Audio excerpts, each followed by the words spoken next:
کسی کو اپنے رب کی رحمت سے محروم نہ کیجیے نہ سمجھیے۔ لا تقنطوا من رحمت اللہ، رب کائنات کا ارشاد گرامی قدر ہے، اپنے رب کی رحمت سے کبھی بھی نا امید نہ ہو جائیے۔ امام غزالی رحمہ اللہ تعالی نے مکاشفۃ القلوب میں نقل فرمایا، زمانہ بنی اسرائیل کا تھا، ایک شخص جو بڑا ہی گناہ گار سیاکار تھا، وہ کہیں جا رہا تھا، دوپہر کا وقت تھا، آگ اگلتے سورج اور کوئلوں کی طرح دہتی ہوئی ریت پہ سفر کرتے ہوئے اسے بڑی تکلیف محسوس ہو رہی تھی۔ دور و نزدیک کہیں بھی اسے کوئی سایہ نظر نہ آیا۔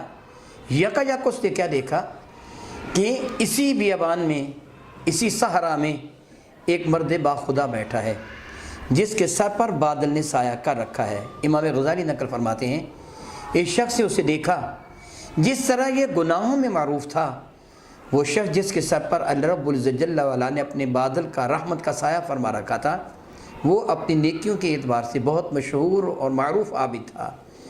اس گناہ گار کے دل میں خواہش پیدا ہوئی، دیکھی تو صحیح رب کائنات کتنا کریم ہے کہ اس نے اپنے بندوں پہ کتنا کرم فرمایا، کیوں نہ ہو میں اس کے پاس جا کے بیٹھ جاتا ہوں، تھوڑی دیر تک ٹھنڈی ٹھنڈی ہوا بھی مجھے میسر آ جائے گی، اور عین ممکن ہے اللہ کو اس برگزیدہ بندے کی صحبت فیض اثر سے رب کائنات جل وعلا میری بخشش کا سامان پیدا فرما دے۔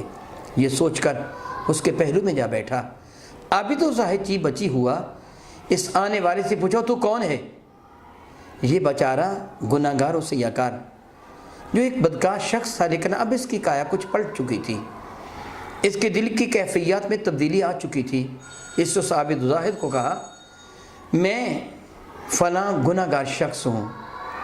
جس طرح وہ اپنی عبادت میں، زہد و تقوی میں، نیکیوں میں معروف تھا، یہ اپنے گناہوں میں معروف تھا۔ عابد زاہد نے فوراً پہچان لیا، وہ غصہ میں آ گیا، لال پیلا ہو گیا۔ ارے بدبخت خبیث، تیری جرت، تو میرے پاس آ کے بیٹھا، اٹھ یہاں سے چلا جا۔